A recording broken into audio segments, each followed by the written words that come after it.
My love for dark academia books might be the only dark academia thing about me.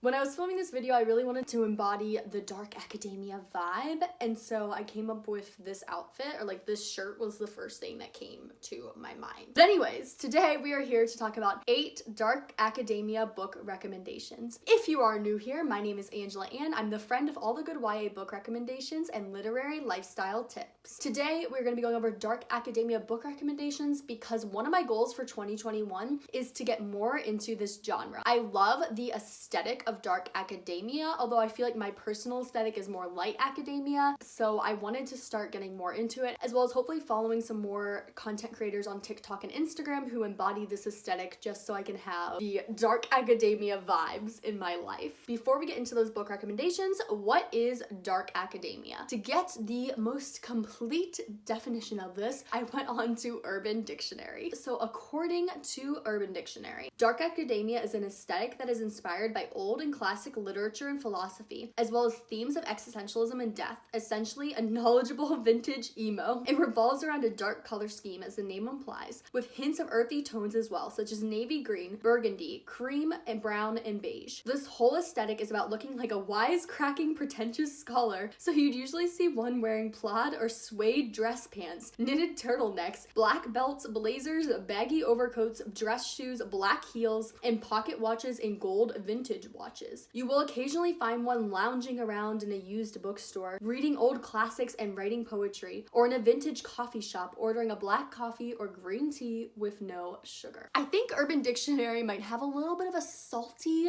definition of dark academia, but that definition definitely painted an image in my head and possibly in your head as well. Although I personally think of dark academia a little bit nicer light than that, a little less pretentious and a little more mysterious and cool and literary. Like I said, while I love the idea of dark academia, I feel like I'm personally more light academia, which is kind of like academic stuff but with slightly lighter themes. So when I think of light academia, I think of Jane Austen or maybe even Gilmore Girls. If you are curious about light academia, I have a Pinterest board where I pin different things that I think really fit the aesthetic. So my Pinterest is linked down below if you want to go check out that board. But now it is time for 8 dark academia recommendations. When I was looking up what books fell into the dark academia genre, I was actually surprised by how many I had read, although there are a couple of quintessential dark academia texts that I have yet to read, but am going to read in 2021. In general, dark academia books usually take place in a school setting or some type of literary scholarly setting, and they usually involve a dark plotline such as a murder or a disappearance. The most famous dark academia book, which I have yet to read, is The Secret History by Donna Tartt. I've heard so many great things about this book, and I'm going to read it and be doing a reading vlog of my experience with this book. It is very chunky, and while I have heard a lot of good things, I've also heard some mixed reviews, but apparently this is the quintessential dark academia text that you need to read. Have you read The Secret History? Let me know in the comments down below. The next one I have seen all over the internet since it has come out, and it just looks so good. At first I didn't understand the hype, and then I looked up the description for this book and I fully understood the hype. This book is The Invisible Life of Addie LaRue by V.E. Schwab. Everyone and their mothers is talking about this book, and when I read the description, I actually read it in front of my mom, and both of us freaked out about how great of a book this was. It's about a girl named Addie LaRue who in France in 1714 makes a deal that she can live forever but be forgotten by everyone. So she's going through her life living forever but being forgotten by everyone, and she's really into art history and history in general, which is very dark academia. You get the idea. It's very dark academia. One day, about 3 centuries after she first made the deal, she's in a hidden bookshop when a guy remembers who she is. If that description didn't make you want to read the book, Hidden Bookshop definitely did. Again, this is another one I will be vlogging when I finally get around to reading it. So definitely subscribe if you want to see my Invisible Life of Addie LaRue vlog. but this is one that I feel like really embodies dark academia. It also takes a really interesting time traveling twist on the genre. Next on this list is one I've also heard a lot of hype about, but I have not read, which is surprising because I really like this author, and that is Ninth House by Leigh Bardugo. This was on every single dark academia list I found on Pinterest, so I had to include it in my recommendations video, and it is definitely on my TBR for 2021. On her deathbed, the protagonist of this story, Alex, makes a deal to be able to live if she goes to one of the most elite universities in the world, Yale. However, she doesn't know why this deal was made, like what purpose she has at Yale or why someone want her to go there. So she has to figure that out throughout the plot of this book. Finally, another classic dark academia book I have yet to read is If We Were Villains. I already love the title of this book, and it's often compared to The Secret History. If anything, I've heard even better things about this book than The Secret History. The Secret History, I've heard that you either really love it or you hate it, whereas this book I've only heard good things, if that makes sense. If We Were Villains is a murder mystery story about a former Shakespearean actor at a Shakespeare conservatory, and I love the idea of that. It kind of gives me Station 11 vibe, but minus the giant plague and sci-fi elements of Station 11. Speaking of Shakespeare, I didn't realize that Shakespeare is so integral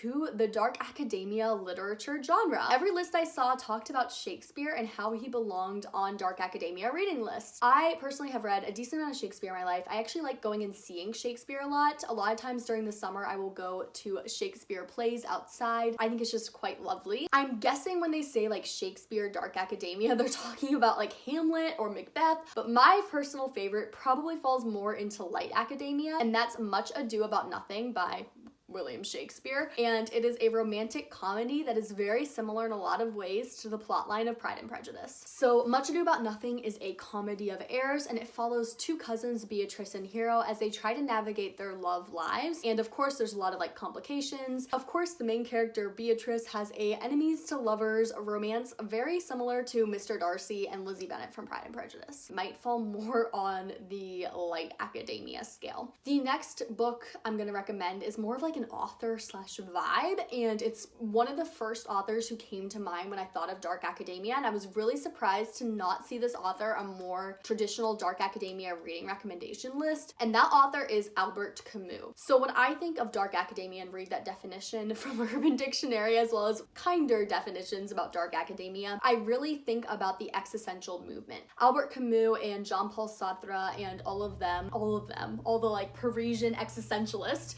used to just sit in Parisian coffee shops and discuss philosophy and life, and that to me embodies what the dark academia movement is about. One of my favorite books by Albert Camus is The Plague, which is about a plague that spreads through French Morocco and starts killing off some of the citizens, and it is just very existential. However, I will say I don't think that is necessarily the most dark academia Albert Camus book, and it also might be a little bit dark to read right now given current world events. So the ones that I think are a little bit more dark academia-y is The Stranger by Albert Camus, which is probably his most famous piece. It's about a guy who kills someone and is put on trial, and kind of about the murder trial of the main character. The other one by Albert Camus, which is probably the most dark academia book of the existentialist, is The Fall by Albert Camus. The Fall takes place in a bar in Amsterdam, and in this bar, this young, really well-to-do lawyer meets like this older, saltier lawyer who then goes through and explains his entire life story and kind of how he became disillusioned with humanity. So again, just all the dark academia vibes, at least from my experience of dark academia so far. There's just so much of the existentialist movement in the mid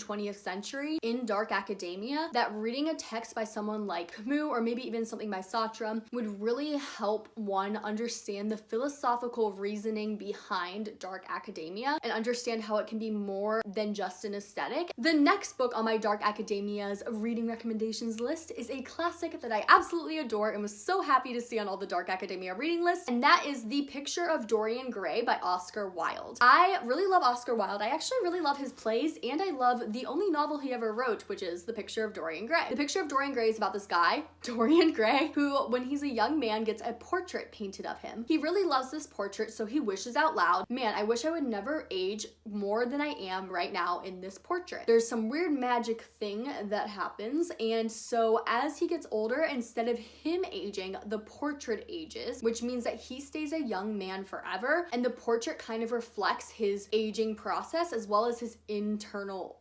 evilness, because he gets more evil as the story goes on. This is a really great story, and it's very like spooky, but like not too spooky, because you guys know me, I like spooky but not like horror, so it's really good for people who are like that. And this book takes place in high society in Britain in the 1800s, which I feel like just as a setting is very dark academia-y. There you have it. Those are 8 dark academia recommendations. These 8 books I think are a really great introduction both to the history and philosophical background for dark academia and some more modern popular dark academia books that are just all over the internet today. Like I said, I'm going to be reading some of these throughout 2021 and kind of getting in touch with my inner dark academic. So if that sounds interesting to you, definitely subscribe, because there will be some dark academia vlogs coming, as well as updates on the 4 dark academia recommendations that I haven't yet read. If you want more recommendations, definitely let me know down below. I'd also be really curious to find out what your favorite dark academia book is, so definitely place that in the comments down below. Also, if you enjoyed this video, please consider subscribing. I post recommendation videos every single Saturday, and then another fun video on Wednesdays, usually some sort of a reading vlog or writing vlog or book haul. And regardless of if you've already subscribed or if you're not subscribed, I would also really appreciate it if you would hit that thumbs up. By hitting the thumbs up, more people who want dark academia reading recommendations will be able to find this video and geek out about these books with us.